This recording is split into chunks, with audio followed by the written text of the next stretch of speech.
Video आप लोगों तक सबसे पहले पहुंचे तो लाल बटन दबाकर चैनल को सब्सक्राइब जरूर करें और बेल आइकन दबाना न भूलें। Present by happy films. Happy films.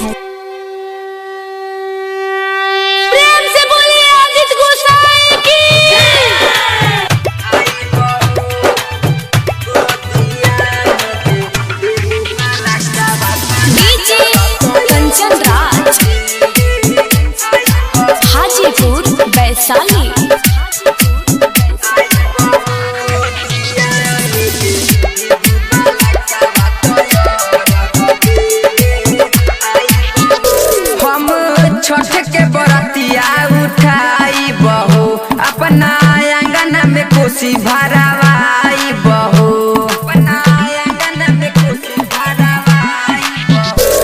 हम छठ के बरतिया उठाई बहू अपना आंगन में कोसी भरावाई बहू। फल फूल से दौरा सजाई बहू गोतिया में जे देबू बाला काबा रघ देवे आई बहो गोदिया में जे देबू बाला काबा रघ देवे आई बहो। Present by happy films. Happy films. DJ Kanchan Raj Hajipur Vaishali.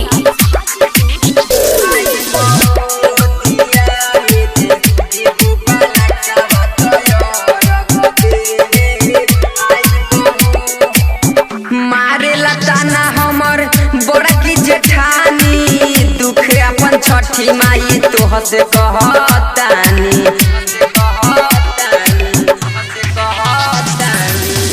मारे लताना हमर बड़ा की जेठानी दुख अपन छठी माई तोह से कहतानी। सूरज देवा गोहराई बहू गोदिया में जे देबू बाला काबा रघ देवे आई बहो गोदिया में जे देबू बाला काबा रघ देवे आई बहो। Present by happy films. Happy films.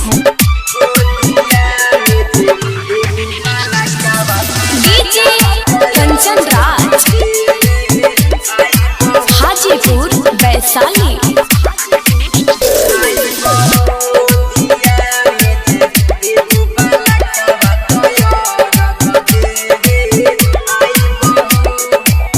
बिनती हम तोहरा से करी कर जोर हो गुडू दीवाना के आंगन कद है जोर हो। बिनती हम तोहरा से करी कर जोर हो किशन कॉमेडी के आंगन कद है जोर हो। चुमन से दंड खिंचवाई बहू गोदिया में जे देबू बाला काबा रघ देवे आई बहो गोदिया में जे देबू बाला काबा रघ देवे आई बहो। Present by happy films. Happy films.